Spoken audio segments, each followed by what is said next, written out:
Hello, welcome back to my channel. My name's Stephen. I'm a traditionally published fantasy author. Today I'm doing another Q&A.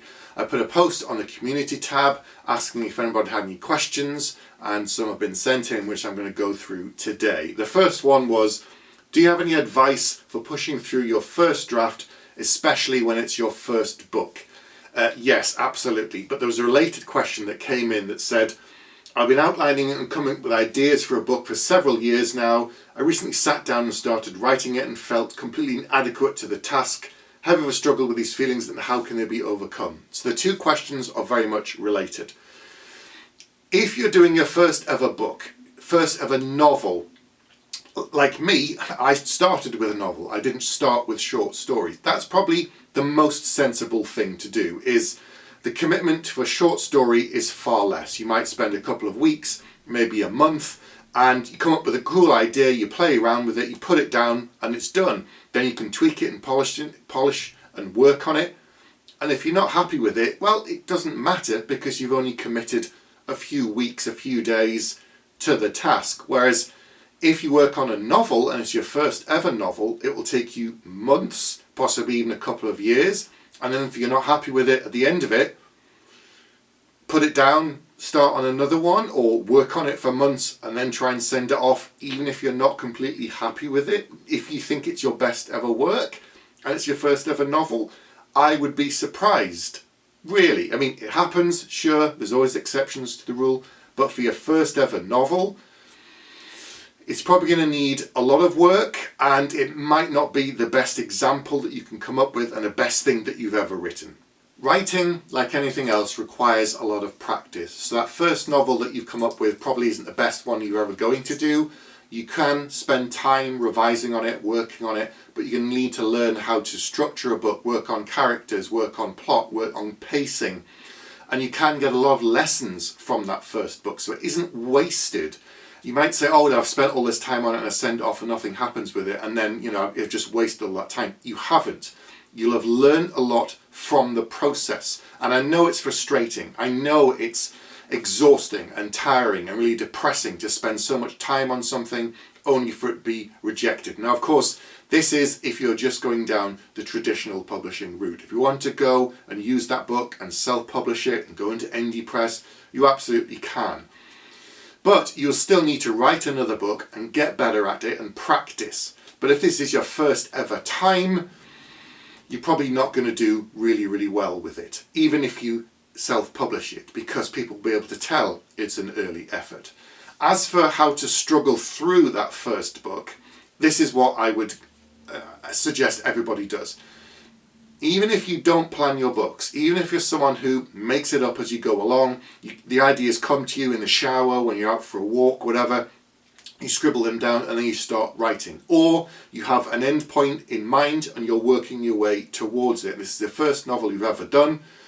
Don't do it exactly like that. I would put some planning down for your book, because the commitment of time to write a novel is months, possibly years, as I've said. Fitting that in around everything else that's going on in your life is a challenge. I still find it a challenge today. And if you don't have a plan, you don't have any kind of structure for where the book is going, you take some time off, something happens, work gets really busy, there's a family emergency, whatever it might be, and you come back weeks, a month, 6 weeks later, and you try to sit down and recreate that feeling, get back to where you were, it's incredibly difficult to do unless you have some kind of a plan in place. Now, it doesn't need to be massively detailed. It could just be little bits and pieces, some notes, some ideas, some milestones, as I like to say. Also, that then gives you a target when you're working on that first book. It feels like you're actually achieving something. Now, you could use word counts to help you, motivate you, to keep you going, and set a target in mind for the final word count. For an adult fantasy novel, I think 100k is a good target. There are longer books, of course. However, shorter books are easier to sell. The printing cost is lower for traditional.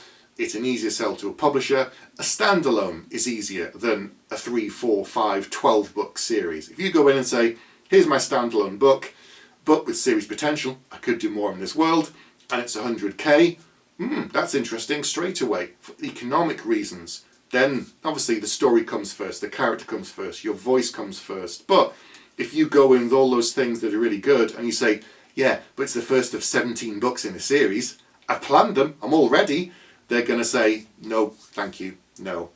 So firstly, come up with some kind of a plan, some kind of a structure, and write it down somewhere to help you push through and have targets and have goals. 2, use a word count if you want, so that you can just kind of keep track, because sometimes it can feel like you're writing and writing and you're not actually getting anywhere. But if you look back and sort of say, oh, well, last month I wrote 5,000 words. Okay, that's a good chunk. Let's see if I can do 5,000 this month, or maybe beat it. And over the months it will build up, and it is a marathon. Writing a novel is always a marathon, even now. And there are authors, yes, who can write it in 3 months, 4 months, 5 months, whatever it might be, and they do a couple of books a year. For the rest of us, fitting it in around everything else is still a challenge. The fastest I've ever written a book was 6 months. You know, sometimes it can be that much longer. And even now, it takes me a while to get into the rhythm. And the only other way I do that is by doing it regularly. The more time I take off between writing sessions, the more I feel like I develop a bit of rust, because the ideas are in my head and I'm working on them even when I'm not writing. So I do some writing, go off and do something else, come back, but they're still ticking over in the back, and the stuff I was doing yesterday or 2 days before is relatively fresh. So when I sit down again, I'm like, oh yeah, I know where I am, and I carry on. But if I have left a huge amount of time and I don't have any kind of notes or structure, it's really hard for me to get back into the rhythm, and I think it would be for you for a first novel. As for the other part of the question, the feeling of inadequacy, I can understand that too. You go out and you read a good book, and sometimes I read it and think, this is incredible, it's fantastic. Why am I trying to write a book? What can I possibly bring? How can I compare to this person's work that's brilliant? The dialogue, the text, the world building, oh, it's just fantastic. What am I doing? I understand those feelings, I get it. But here's the other thing that you kind of have to remember. Nobody in the world, other than you, has your unique perspective upon events. You and your friends can sit down, watch the news, watch a football game, watch a film, and you'll all interpret it slightly differently. Yes, you can all say, oh, I love so-and-so, the hero's this person, obviously in the story, I really like them for these reasons. But anytime you ask someone with a film that's got many characters, or a book, and you say, who is your favourite character? People have different answers, because they're looking at the story from a different lens based upon their own life experience. So whatever your hobbies, whatever your interests, whatever your background, your race, your culture, religion, nobody else is exactly the same as you. In recent years, there have been a lot of retellings based on classic stories, folklore, myths and legends. And it's not that someone's saying, I can do it better. It's that they're looking at this story that thousands of people have read, for hundreds of years sometimes, and they're getting something slightly different from it. Or they're just looking at it and saying, I think there's something missing. I think there's a fresh perspective that will excite people. Because if you read the story about whatever it might be, Red Riding Hood or something, and you've read it so many times, you know what's going to happen, you know all about it. But if someone says, actually, I think there's more there, or what if we told it from this perspective, it'll interest new people because it's familiar and yet it's also different and distinct. And that's not them saying I can do it better than what has already existed. It's just that there's something else there. I'm getting something slightly different from the story than everybody else. And so this is one of the reasons that these stories are so popular, because there's that familiarity, but there's also the freshness of it. So one of the biggest mistakes new writers have is when they're submitting to an agent, they say something like, I'm going to be the next Stephen King. I'm going to be the next James Patterson. In terms of sales, great, yes, that's what they want for every new client that they take on, and the publisher also wants that. However, what they actually want is the first you. They want someone who comes in that is different, that is fresh, that has unique ideas, unique perspective, unique story that no one has ever seen before. It might be a little familiar, sure, that makes it easier as a touchstone for readers, but equally they want someone to come in and go, this is what I've got, this is what I'm doing, these are stories I'm telling, these are the great ideas I have, and for readers to be blown away. So they don't want you to be the next so-and-so, they want you to be the first you. Getting published is a huge mountain to climb. Traditionally, especially, Self-publishing too. There's a lot of work. Even if you put the money in to get the best editors and so on, you still have to work really hard to become popular and to become well known and build up a body of work and so on. But perhaps the biggest hurdle is the internal one, to believe that you have something worth saying, that you have a story that other people will want to read. And all I can say to that is focus on telling the best story that you can tell as you, not copying someone else's voice, not copying someone else's style. Bring all of your experience, all of your knowledge, all of your history, culture, everything to that story and tell it the best way that only you can. The next question was to do with promotion and PR and that sort of thing. Someone was asking about ARCs and sending reviewers free copies. Do you think it helps? Does it lose potential sales, marketing? How much does it really impact on getting the word out there? Publishers wouldn't keep doing all of these things if it didn't work. How they measure it, how they quantify it, that's kind of hard to know. But if I send out 20 ARCs to a number of readers who specifically focus on science fiction and fantasy, and they talk about it on social media, on their blog, on their YouTube channel, especially booktubers who are very, very specialised, and they've got hundreds of thousands of followers. Now this isn't just you walking into a bookstore and trying to attract someone's attention. This is a specific viewer who said, I like this person, she talks about fantasy books, I have similar tastes, sometimes I agree with her, sometimes I don't, but equally she's introducing me to new stories and new authors I would never have heard of. That's like someone walking in straight to the science fiction and fantasy section and looking for something, but instead of just browsing the shelves, you've got someone talking about it and being enthusiastic about stories, and that is really good. That can really help sales, that can really be positive. The other thing is, all of these books that go out, usually it's a case of you get the ARCs in return for a fair review, which is then posted on, Amazon, Goodreads. And as much as I don't like to think about people studying the reviews or looking at the scoring in Goodreads, I know that they do it. And so if 20 reviews come on straight away within the first couple of weeks and you all get 5 stars, people will look at the star rating and say, oh, right, okay, yeah, I'll pick up this book. I've now heard about it. I've seen some PR. And they do that. Readers are interested in those things. They have the people that they trust in terms of reviewers for whatever platform or social media they're on, and they follow influencers, essentially. Then there are all the other people who don't actually do that kind of thing. They're just made aware of it kind of through the zeitgeist. They hear something, but they don't particularly follow social media, or the readers are a bit older and they're not interested in social media. They may have seen a post-it, they may have seen a review in a newspaper, they may have just seen a billboard or wherever it might be pop up. All of these things help. All of these things direct readers potentially to a book and raise awareness and raise the person's voice in the mind of readers, and that's what we really want. There are a lot of books and a lot of TV, films, animated games, all of this. So to cut through that noise and get noticed these days is incredibly difficult. As for whether it will lose potential sales by giving out 30, 40, 50, a couple of hundred advanced reading copies to reviewers, not at all. Because if someone really, really likes the book and they've received an ARC, they will typically go out and buy the actual first book themselves. That author will then become someone they follow, and when the next book comes out, if the publisher sends them an ebook or sends them a press release, they'll go out and get the book. They'll talk about it on their channel, they'll get excited. Their followers get excited, those who are interested like the first book on the recommendation of this person, and so it builds that way.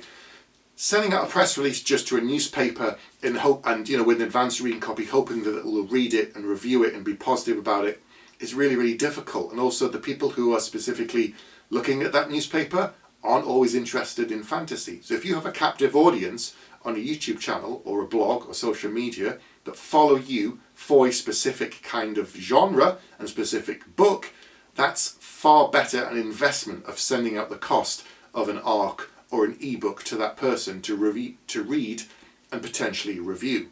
I've worked in marketing for 20 years, that's my day job, so I'm very interested in all this kind of side as well, and I know about the whole aspect of return on investment, the cost of putting money into advanced reading copies and PR and promotion, and what's the return. And as I said, most of it is generating enough awareness to cut through the noise. So I think Some of these things are very, very beneficial. I think if you get a good cheerleader, someone that has a strong presence on social media or somewhere else, and they champion your books, that can really generate awareness and hopefully increase sales of that author's books. And that's what it's kind of all about. The next question sent in was, someone said, I've seen different theories about the best time of year to query agents. Some say the best time is between February and April. Others say it's better before September. And us want to know my opinion and if there's a difference between agents in the UK and the US. Okay, so in terms of best time of year, there are bad times of year. December is probably much a dead month in some ways. Everybody's winding down and starting to close down. And equally, the first half to 2/3 of January probably isn't a good time to query agents. They're just getting back on their feet. They're just waking up again. They're just catching up on all their emails. As for specific times of year, there isn't a good one unless the agent specifies it. Some agents on social media have manuscript wish lists and they'll say what they're looking for. Many agencies have open and closed submission periods. So you need to monitor those and check whether they are open before you submit anything. Look on their social media, look on their website, and it will usually say, if you're still not sure, just drop an email into the kind of info at and ask very politely about what's going on, are they open or not. Good times of year, I don't really think it works that way. I think it's related to the individual agency, what they've got on their list, what books they've got coming out, how big they are.